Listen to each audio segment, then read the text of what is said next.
visual you're looking at is of the first 3 Jubilee cycles. The first Jubilee, which entails the creation week, and the first 7 sabbatical years. 7 weeks of 7 years each, culminating in the final sabbatical year, the 49th year. Immediately following the 49th year is the 50th year. This 50th year and all following Jubilee celebratory years are all divisible by 50.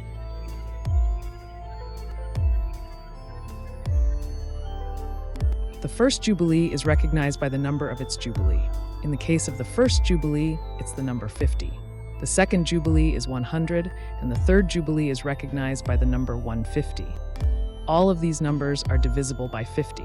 And just like you see in the visual, the Jubilee year has no part in the Jubilee cycles of 49 years. They are Kodesh, separated from the Jubilee cycles of week years. The Book of Jubilees, chapter 2, verses 24 to 33. 24.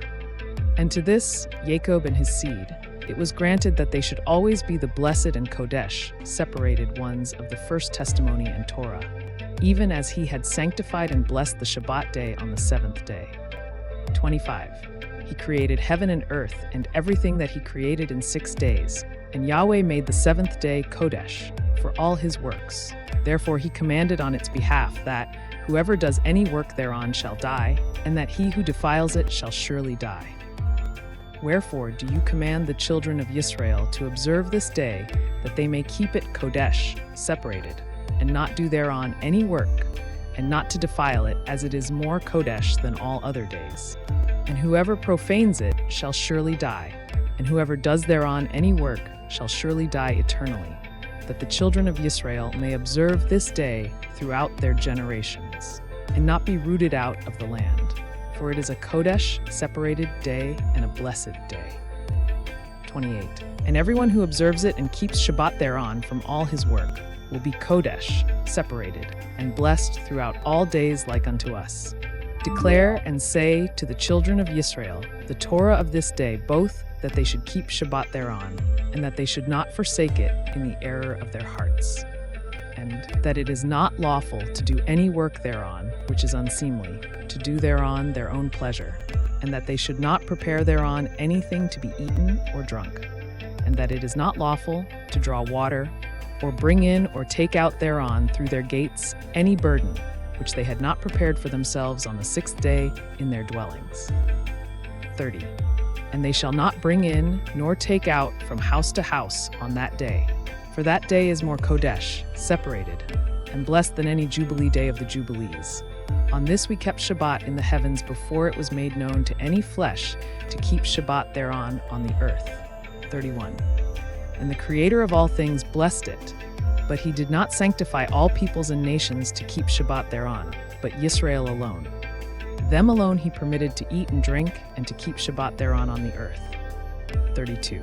And the Creator of all things blessed this day which he had created for blessing, and making it Kodesh, separated, and splendid above all days. 33. This Torah and testimony was given to the children of Israel as a Torah forever unto their generations.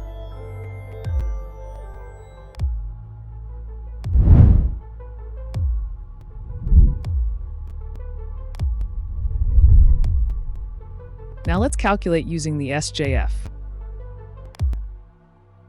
50th Jubilee times 50. This equals 2,500. Subtracting 49 years gives us 2,451, the first year of the 50th Jubilee cycle. The year of the Exodus is in the 2nd year of the 2nd week. Adding these years, we confirm the Jubilee year 2459. Correction of the 49-year method.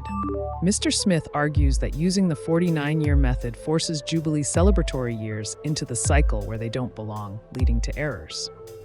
The correct calculation should separate celebratory years from the cycle of week years. The error results in the year 2410 being misidentified as the Jubilee year for the Exodus. Adding the 49 Jubilee celebratory years corrects this to the year 2459, confirming it as the correct year of the Exodus.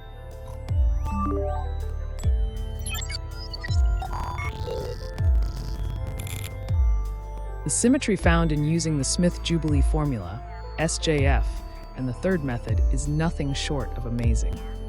Mr. Smith explains that the perfection of the third method, compared to the confusion of the 49-year and 50-year methodologies, further validates what he calls the handiwork of the greatest mathematician, the Creator himself.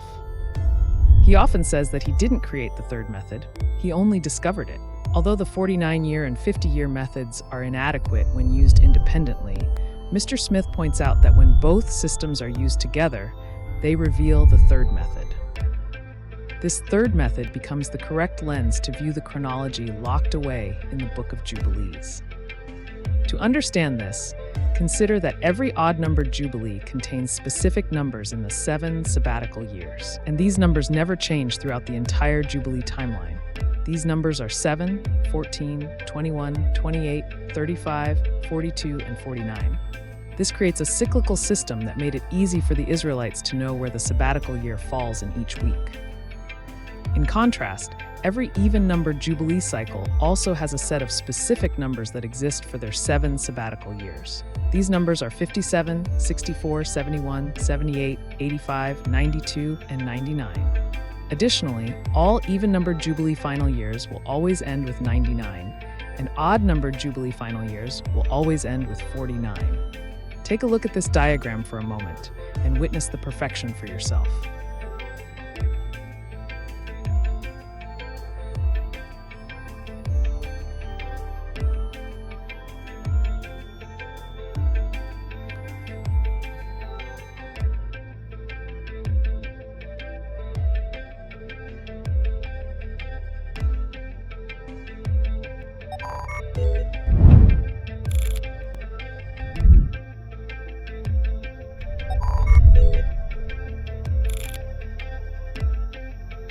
What you're looking at now is the 4th Jubilee cycle according to the 49-year method for calculating Jubilees. Notice that the final year is the Jubilee cycle year 196, and the Jubilee celebratory year is also 196. This is because I am showing what it looks like before the 3rd Jubilee celebratory year is added to the 4th Jubilee cycle. When that happens, the 3rd Jubilee celebratory year, 147, will become the first year in the first week of the 4th Jubilee cycle, while still maintaining its title as the Year of Jubilee. This is according to the 49-year method. There seems to be no problem in doing this, as many books titled Book of Jubilees follow this line of mathematical reasoning. I want to point out to you the 3rd year in every week of this system. The first thing to notice is that the actual 3rd Jubilee is in the 3rd year of the first week. We know that this is the 3rd Jubilee because it is divisible by 50 and renders the number 3 for the 3rd Jubilee cycle. Yet, here it is in the 4th Jubilee cycle. Not only that, but in the 3rd year of the remaining weeks, we find the 6 sabbatical years for the 3rd Jubilee cycle according to the 3rd method. You see, when year 147 is entered into the cycle where it doesn't belong, the year 196 will become the Jubilee celebratory year for the 4th Jubilee cycle. At present, it should be the year 197. Mr. Smith wants you to see how this system is making big mistakes in their calculations. I'll explain what is really going on here. In 49 Jubilee cycles, there are 2,401 Jubilee week years. And there are 49 Jubilee celebratory years. Together, they make up 2,450 years. But when you place the Jubilee celebratory years within the Jubilee cycle of week years, then you have 2,450 Jubilee cycle years and 0 Jubilee celebratory years, as they have all been rendered into cycle years. Any regular Jubilee cycle year can become a Jubilee celebratory year, like you see here. The 3rd Jubilee celebratory year is in the 3rd year of the first week, where it does not belong. It is the replacement year due to the 49-year misconception, which placed the year 147 as its Jubilee celebratory year. We all know that 147 does not divide into 50 3 times. If we continue to the 5th Jubilee cycle, what you see in the 3rd year of these 7 weeks will exist in the 4th year of the 5th Jubilee when using the 49-year method. So, what's the takeaway? Well, it's clear that the 49-year method is a bit like trying to fit a square peg into a round hole. Only in this case, the peg is a year and the hole is the perfect symmetry of the Jubilee cycles.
If a 50-year method for Jubilee celebratory years and a 49-year method for Jubilee cycle years can coexist on the same timeline, doesn't it make sense that both of these methods would also coexist in the same mathematical formula? If you understand this reasoning, I invite you to join the B.A.N.G and Exodus group on Facebook and become a Jubilee jumper. Let's uncover the secrets that have been locked away since the Book of Jubilees was made public over 50 years ago. Become an expert on the third method by purchasing my book, Unlocking the Third Method, and begin jumping from Jubilee to discover new interpretations based on the true and correct chronology. Traversing the Jubilees requires all of us to use our unique gifts to understand what the God of Israel has revealed to us. I am sharing my discoveries with you, and my hope is that you will share your findings with the B.A.N.G and Exodus groups on Facebook. Jump into the Jubilee journey with me. It's a divine adventure you won't want to miss.